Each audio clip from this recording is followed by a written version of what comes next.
Good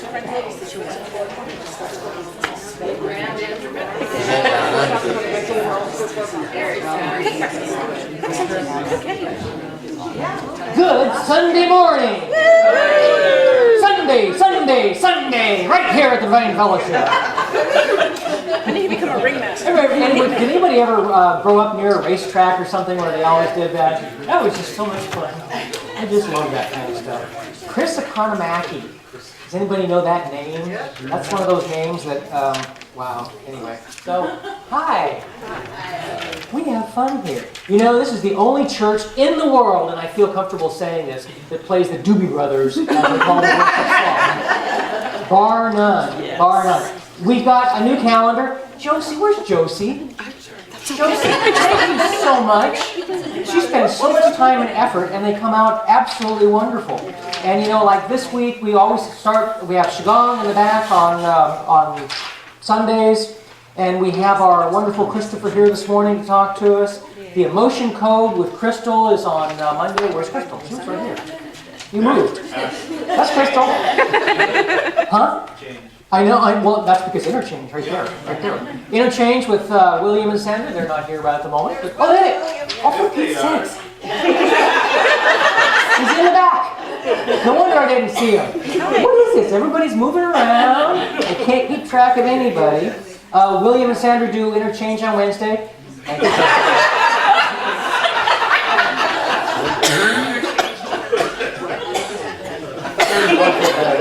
Where's Jenny? Where's your hand? For ARE, Jenny. There you are, Jenny. ARE on Thursdays Thursdays. So if you want to know about ARE, talk to Jenny. And you know, this was amazing. It's almost full. Look at October, for crying out loud. I think we have, if you want to have a class or do anything, I think we have room in the Labyrinth or the women's restroom. Do we have room in there? No? You don't need no ghost in the toilet. You want to talk about next month? Briefly. Okay.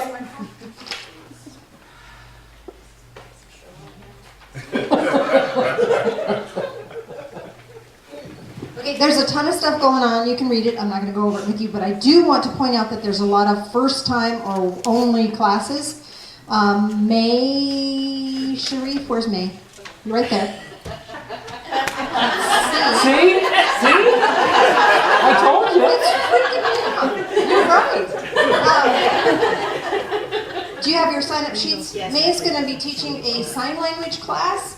So if you're interested in that, Who wouldn't be interested in sign language? and she's going to just Where else are you going to get sign language class? And she's doing it by donation. So if you want to sign up for that class, she also has a handout on the back if you'd like to practice before that class on October 3rd.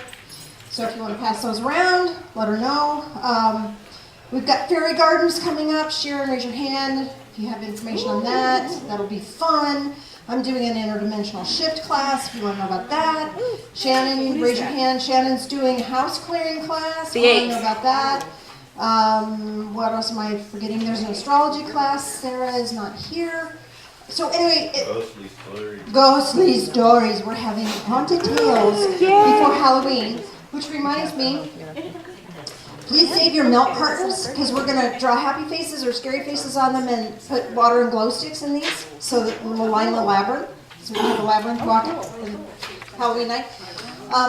If you want more information about any of the classes that are being offered, the teachers' phone numbers are usually on here, and you can go to the website to get additional information.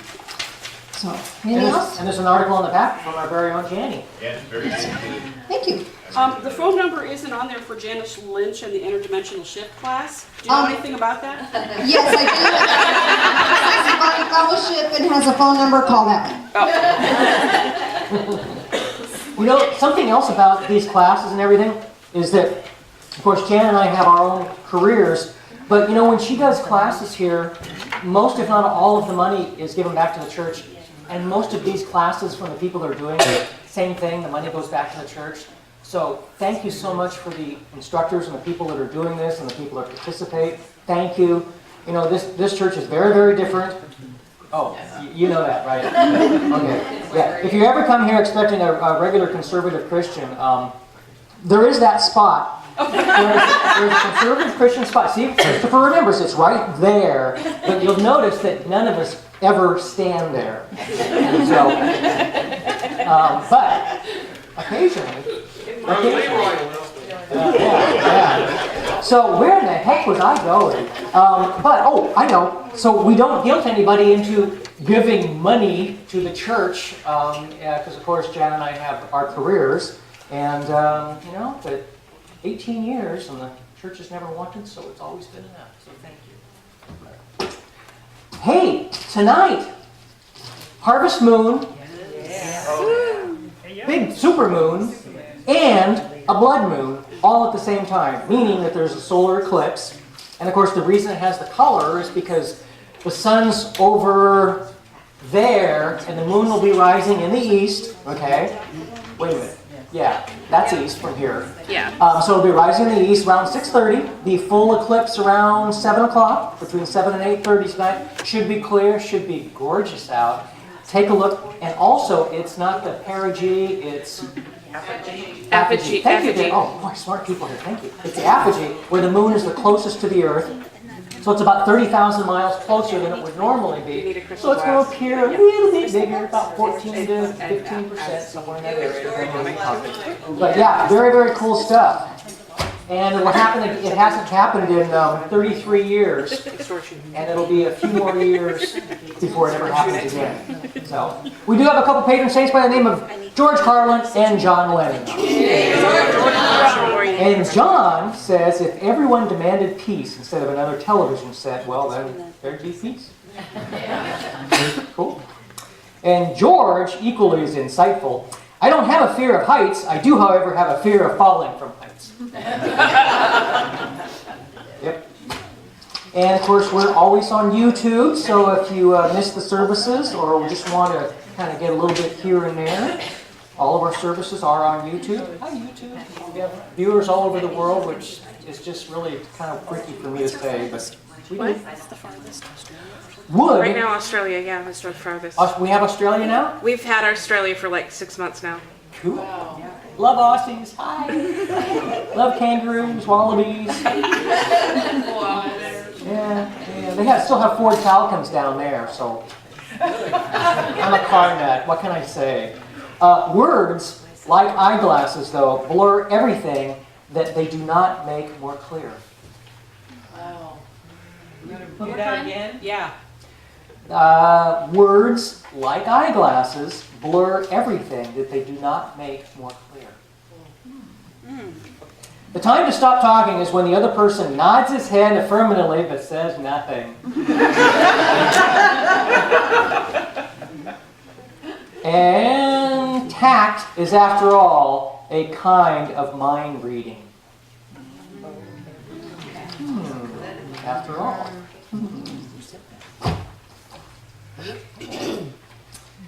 Oh, this is always fun. English pickpockets of a few centuries ago were very organized. Recruits went through apprenticeship and a special vocabulary for their trade was developed. They called a hip pocket a prat, a breast pocket a pit, and a vest pocket was known as a jerv. And a side breeches pocket was called a kick. No matter how nimble the pickpocket's fingers were, they usually had problems with the kick, since it lay so close to the victim's skin and was in constant motion. If a man wanted to keep his wallet, he was wise to put it in his sidekick. Later, sidekick came to stand for a faithful partner who, like one's trousers pocket, is always at his side. There's so many words. Jan and I use all kinds of words during the week, and God, where the heck that one came from? Jan made up a word here about a week or so ago.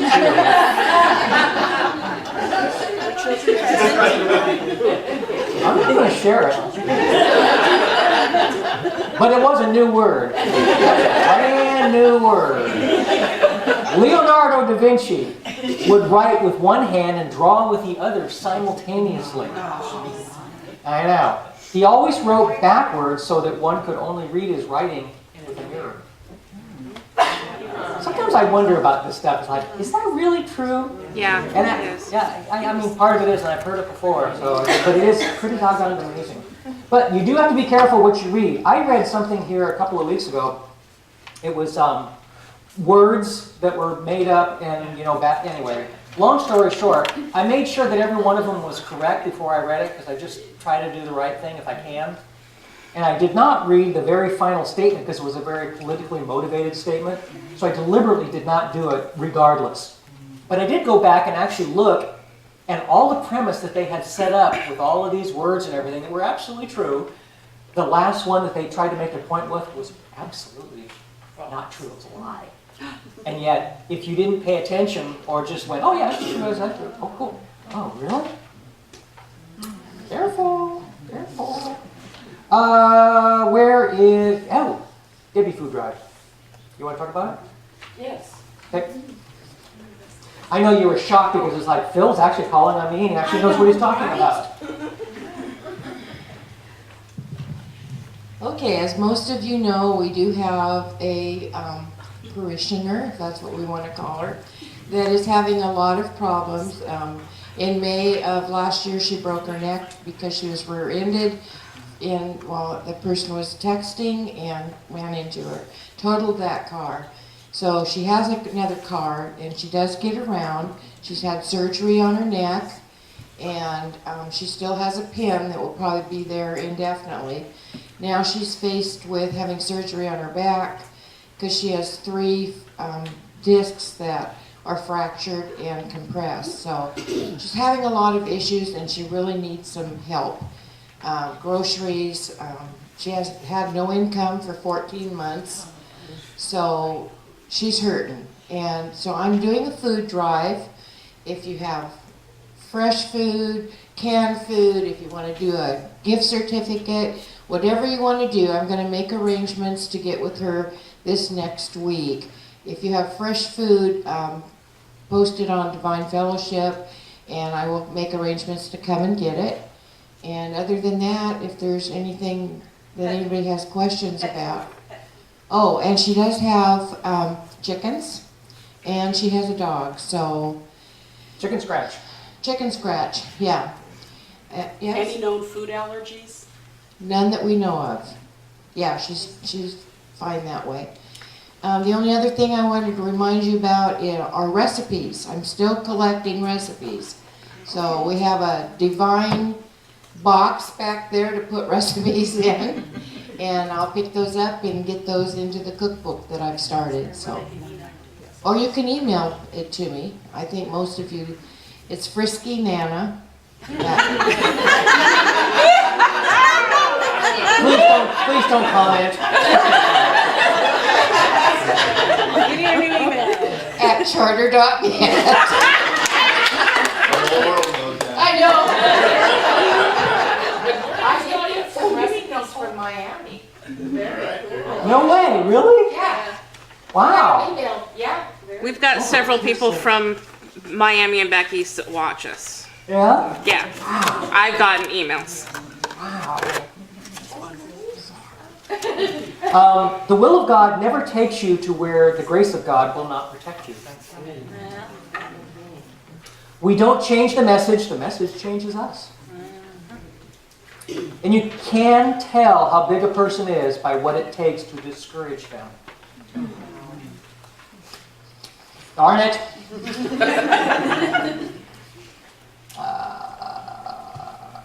Oh yeah, this is Will Rogers. Will Rogers, amazing guy, really. I mean, if you ever get a chance to kind of look at his biography or something, interesting guy. Never slap a man who's chewing tobacco.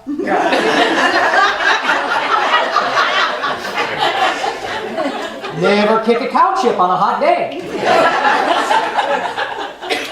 There are 2 theories to arguing with women. Neither works.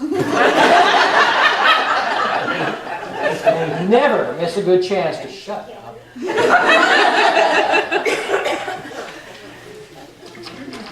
Okay. I've done this one before, but it bears repeating. So I'm going to repeat it. Actually, I normally end with a good joke. This isn't really a joke. Huh. I'll do it anyway. What the heck. A churchgoer wrote a letter to the editor of a newspaper and complained that it made no sense to go to church every Sunday. I've gone for 30 years now, he wrote, and in that time I've heard something like 3,000 sermons, but for the life of me I can't remember a single one of them. So I think I'm wasting my time, and preachers and priests are wasting theirs by giving sermons at all. This started a real controversy in the letters to the editor column. Yeah, imagine. Much to the delight of the editor, went on for weeks until someone wrote this clincher. I've been married for 30 years now. In that time, my wife has cooked some 32,000 meals. But for the life of me, I cannot recall the entire menu for a single one of those meals. But I do know this. They all nourished me, gave me the strength I needed to do my work. If my wife had not given me these meals, I would be physically dead today. Likewise, if I had not gone to church for nourishment, I would be spiritually dead today. When you are down to nothing, God is up to something. Faith sees the invisible, believes the incredible, and receives the impossible. Thank God for our physical and our spiritual nourishment. Cool. So, anyway, hate to end on a serious note, but I guess everything else made up for it, right? Oh, yeah.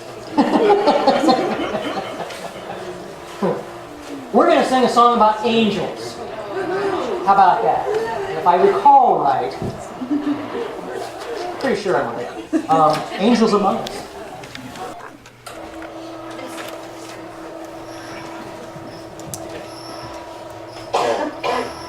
I'm not speaking today.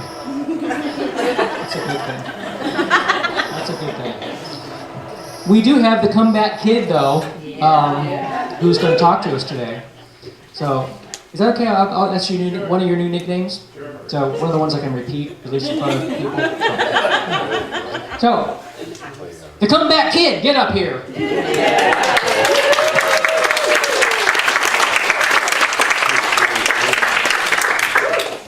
Thank you, Phil. Comeback kid. Love it. You know, it's interesting. This has been an interesting month. And I decided when something happened earlier that I was going to dedicate this Sunday to that, and that was to Wayne Dyer. He passed away. Actually, he went into transition. Because we really don't pass away. So I have no idea, as usual, what I'm going to talk about, but that's going to be my subject matter. I think I started reading his books when I was a teenager. I was pretty young when I started reading some of the stuff that he was doing. But wow, the influence he's had on my life has been amazing. Sometimes you hear me say, what you focus on grows. That came from Wayne. And it's just so many wonderful little things that he said and did. But there's one book he wrote. It's just a delight. And it's A Gift from Icus. How many have read that book? Gift from Icus? Oh, you need to read that book. You want to read that book. The Gift from Icus is it's a fictional story that has a lot of truth woven throughout it. And basically, Icus is from a planet called Uranus. Yes, I know. Wayne jokes and he said, you know, I was first going to title the book, Get Your Head Out of Uranus. He decided to call it A Gift from Icus. Anyway, this professor figures out how to travel through space using the Uranus formula. And he finds himself on this planet, which is Uranus. Uranus is exactly like Earth. But we don't know it's there because it's in the exact same orbit as Earth, but it's completely opposite on the other side of the sun, so we never see it. But on Uranus, things really happen differently. It looks just like Earth. You walk and people look just like Earthlings. They even have 7-Elevens, and Hotel 6, they have everything. So this traveler, this Earthling, he calls him Earthling, goes and he stays in a hotel, and he's trying to figure out, did I really travel through space, or am I still on Earth? Because I really wanted to travel through space and go on an adventure and go someplace that was really exciting. But here I am, it looks like this is Earth. And so he's got the TV on, and he's looking at stuff, and he's not paying a lot of attention to TV, and the guy that's on a newscast on the TV just looks like a regular newscast guy here. It could have been very easily happening right here on Earth. And then right after the weather report, he hears something and it makes him stop. And he goes, And the anxiety attack report will be up right after the news. Anxiety attack report? Anxiety attack? So the guy really starts paying attention. And right after the weather, this young lady, her name is Icus, she gives the anxiety attack report. And she talks about the fact that today anxiety attack is high, tomorrow it'll be low. He goes, I'm not on her.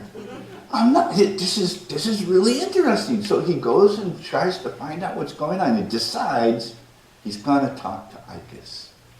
And he does. He meets Icus, and she tells him basically how things are on Uranus. And on Uranus, things are weird. You can worry on Uranus, and it's okay, because if you worry enough, you get to do it over. You can't do that here on Earth. And if you have phobias, if you're afraid of heights, you should be afraid of heights, because heights, especially mountains, the top of the mountains, they unhinge themselves when you go up there, so you should be afraid of them. But that doesn't happen on Earth. So he talks Icus into coming to Earth with him. And so she comes to Earth with him, and she walks around with him for a while, and she can't figure out why people on Earth are having anxiety attacks when anxiety doesn't attack. It doesn't attack on Earth. It only does that on Uranus. So what she does is she leaves him with these wonderful gifts of insight how to live really practically in today's world, and that oneness of living practically in today's world. So the gift of Icus, it's a delightful read, and it's a beautiful, beautiful, beautiful message that comes through in that book. But it's really kind of a hoot to read. So remember, just don't keep your head in your Uranus.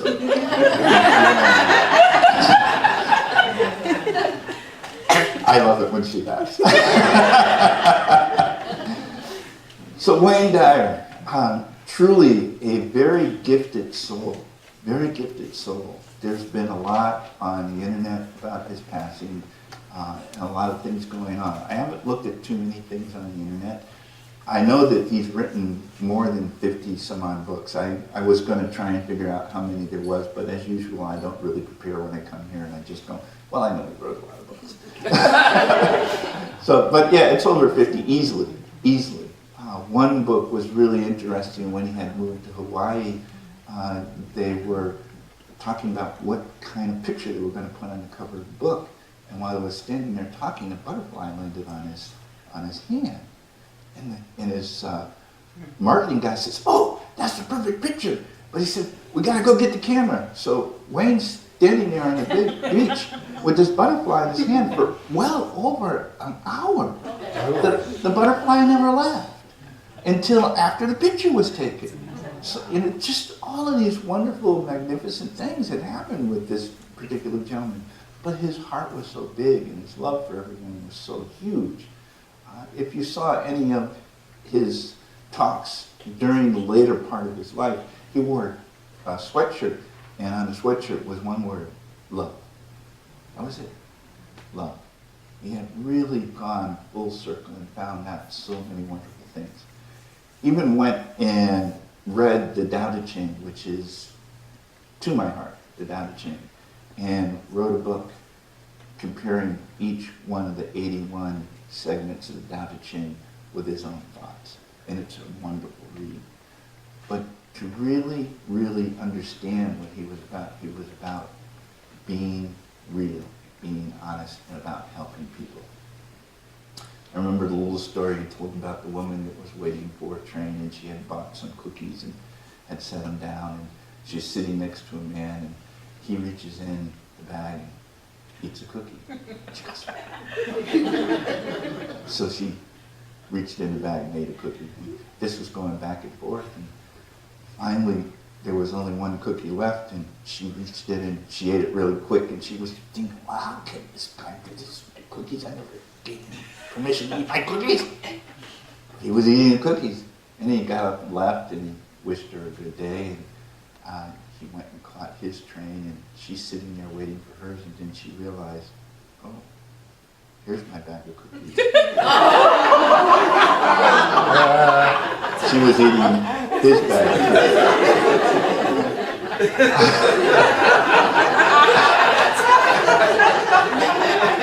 Don't eat my cookies. Okay.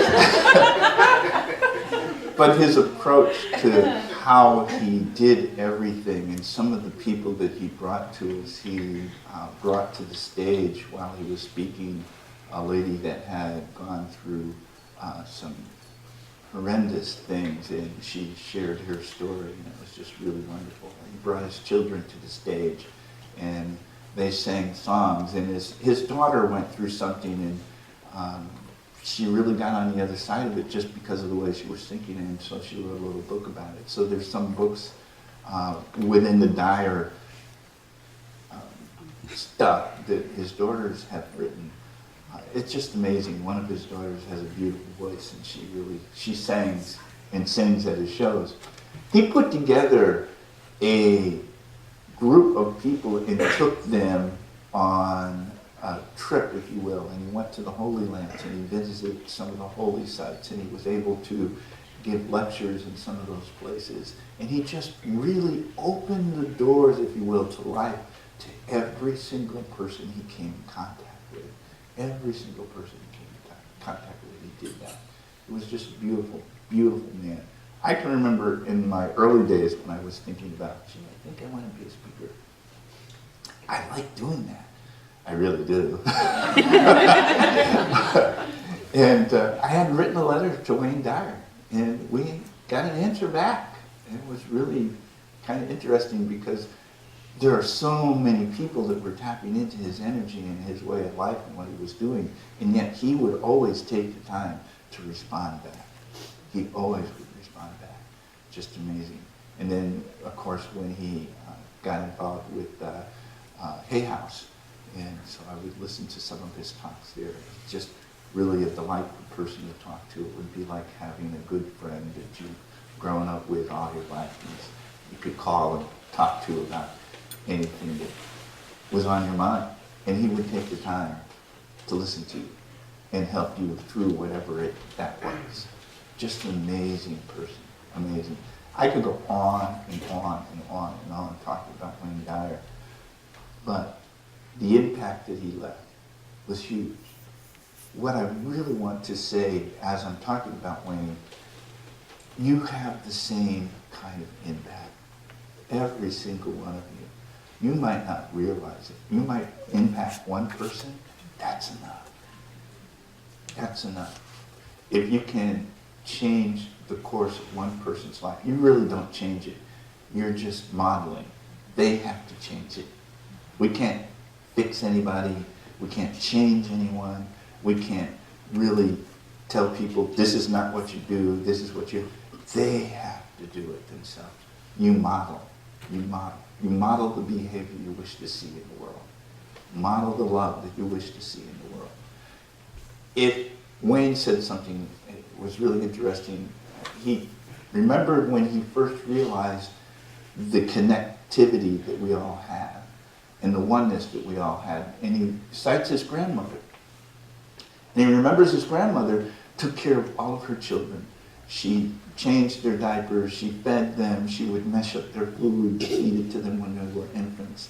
And then he remembered when his grandmother was 94. And his mother now was taking care of the grandmother, and she would mash up her food for her and stroke her throat as she was trying to eat it. She always made, and he liked the way he said this, his mother always made sure his grandmother had clean undergarments. Okay, and she would make sure that her mother was well taken care of. But he said, I realized there was a cycle here. His grandmother child now was being taken care of his child mother now. The cycle just went round and round, and we all do that. I see that happening with my grandkids. I was in La Conner last week, speaking at the La Conner High School. It's on the west side of the mountains. And I talked to them about self-talk, and I talked to them about Johari's window and just how they can just stay on top of their own lives. And that was a presentation I gave to the whole high school, and they stuck the middle school in there too, so I had to change it a little bit because they were a little younger and I didn't want to talk over their heads. But they had me go to the high school leadership class afterwards, and I talked with them. And then I went to the middle school leadership class, and I talked to them. And the middle school kids were 6th, 7th, and 8th grade. And some of the questions that they asked me were deep, and they were well thought out. And they had more questions and more spunk than their high school counterparts. And I was very impressed by that. But after my main talk, one of the teachers came up to me and said, this young man, a young man had come out of the audience and came up and shook my hand. They were all amazed because I guess he was the troubled kid that they didn't think was listening or paying attention to anything. They were all amazed that that particular kid came up specifically to shake my hand and say thank you. That blew them out of the water. They just didn't realize he had that much potential in him. So we do influence people, and we do it every day if we know it or not. If you're in the store, you're buying groceries, and you're in a very good mood, how do you think other people around, especially the clerk, how do you think they're reacting to that? How we act is huge. How we feel about ourselves really is how we act. So if we're feeling good, you're not going to have that grumpy stuff going on. It just doesn't happen. In one of Wayne's book, it's called Excuses Be Gone. That's the title of the book. Great book. Great book. Excuses Be Gone. Really did. And he says, and another one is Living with Intention. I can go on and on and on about his books, but his message is always very simple and very clear and very true and very right on. We are in control of what's happening in our lives. Nobody else, just us. We can not only control what's happening in our lives, but if we get it together and everybody believes that we will have world peace, guess what? We can have world peace. It's doable. And it happens one person at a time. You can't have war if no one is willing to fight. It's not going to happen. Back when I was in school and they had the Cold War going on, and there was this big scare thing about nuclear attack, and it was so silly, take the drill and get under your desk. Like, that's going to save me. Okay. But that's what they had us do. But there was a huge bear on the planet. There was a huge bear on the planet that, this was a real possibility. That bear doesn't exist anymore. How did that happen? It happened by one person at a time saying, no, that's not going to happen. That fear is gone. We still have nuclear weapons, but the fear of a nuclear war, you don't hear that anymore. It's gone. Wayne said this, he said, you can't take sides when you're living on a round planet.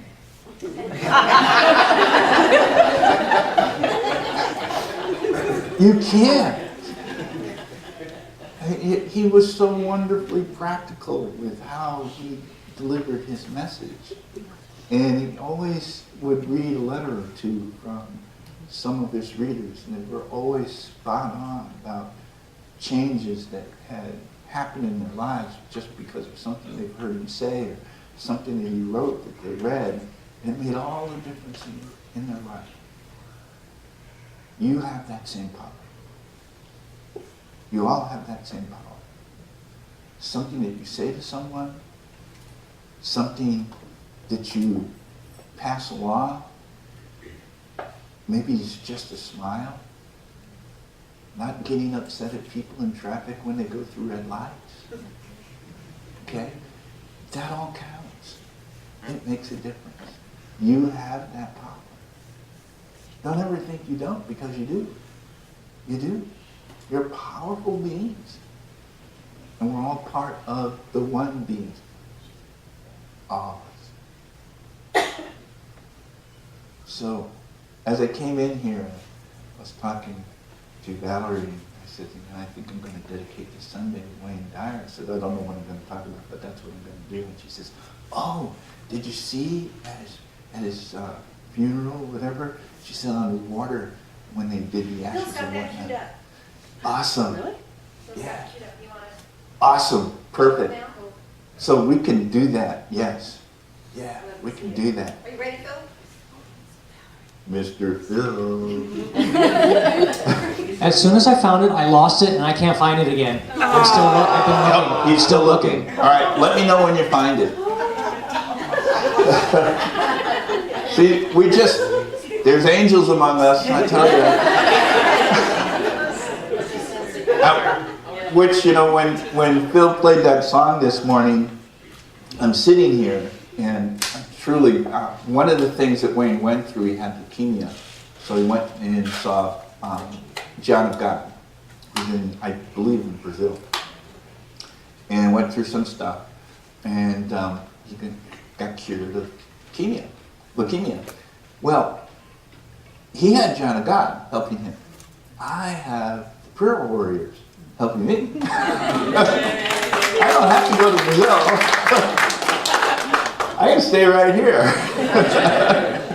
So you really are powerful. I don't know how many of you really realize, but I've been dealing with this cancer thing for 4 years, and the last CAT scan I had, which was in May, there was a little bit of shrinkage. Now my liver is completely covered in cancer. It's inoperable. But the prayer warriors have been doing this fantastic stuff. Last year I had a tough year. I had spent about 30 days in the hospital off and on. I had a pick in my arm, I was carrying a bag, I had liquid going into my body 24/7 because my blood sugar went down into the 20s. And I was still conscious, which I shouldn't be, but I was. That's all changed. It's all changed. Now, I see my doctor again the 30th of this month. I think we're going to have another CAT scan done. I have no idea what the results are going to be. I don't even think about it.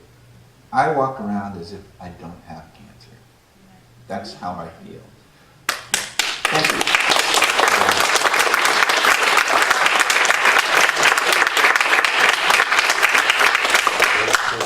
You're going to make a black man blush.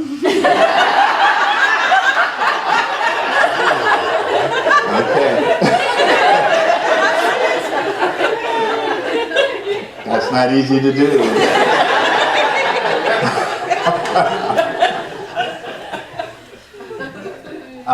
I really do attribute a lot of it to prayer.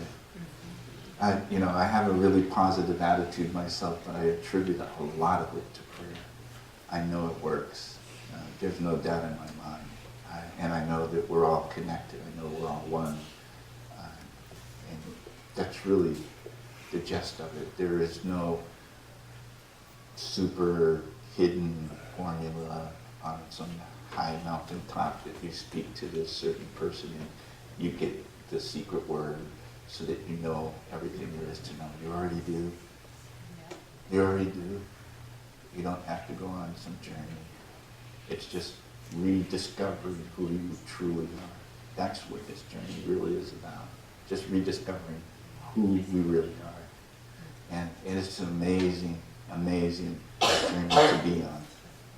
And every time you can put a smile on another person's face, that's what it's about. Every time you can do that. Every time you can lift another person up. Even with just, hey, how are you doing? And being sincere about that. That's what it's truly about. That's what it's about.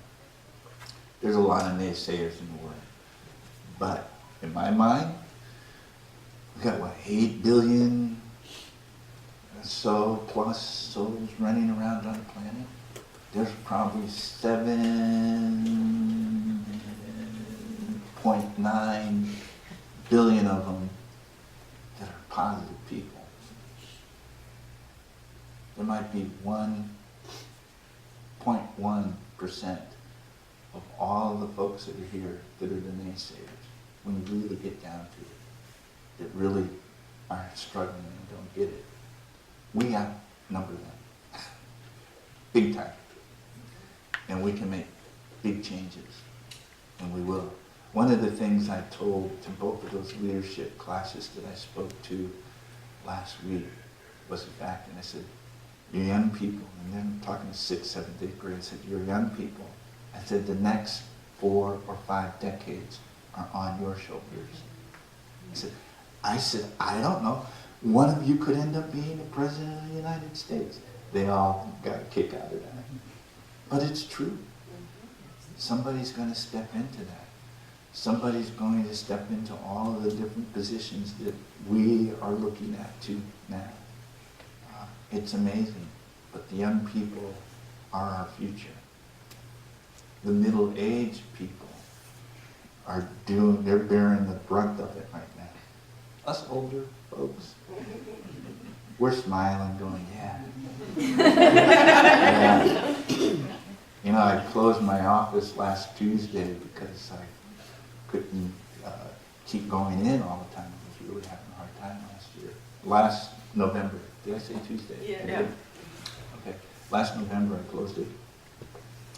Since I've closed my office, I've been so busy. So there's some real truth to doing nothing, but yet doing everything.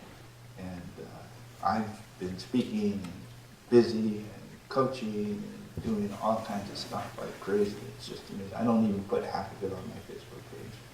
I actually don't even put it on my Facebook page. Other people put it on there for me. Because I don't really have a lot of time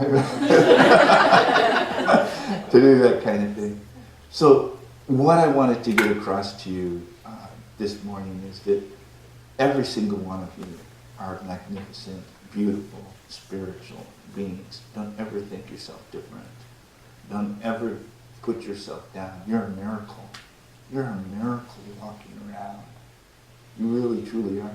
Even if you have aches and pains, or if you have missing limbs, you're still a miracle. To have awareness of life and see other life and be aware and have that conscious awareness, you are a miracle. Don't ever think you're not. And you're more powerful than you give yourself credit for. You truly are powerful beings. So let me leave you with this. This is one of Wayne's books. It's called Living the Wisdom of the Tao. And one of the books that I hold close to my heart is the Tao Te Ching. I really do love it. And this is verse 25. This is what the Tao says. There was something formless and perfect before the universe was born. It is serene, empty, solitary, unchanging, infinite, eternal presence.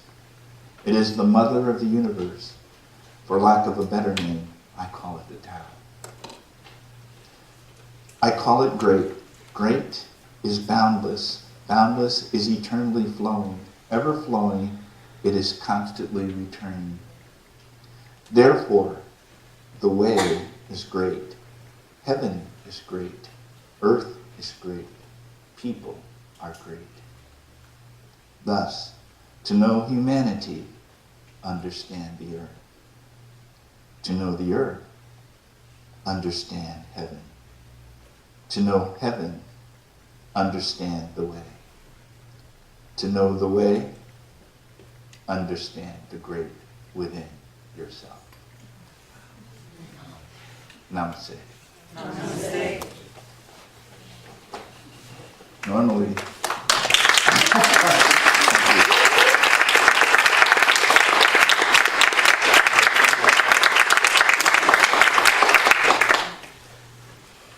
Still technically. Ed's okay.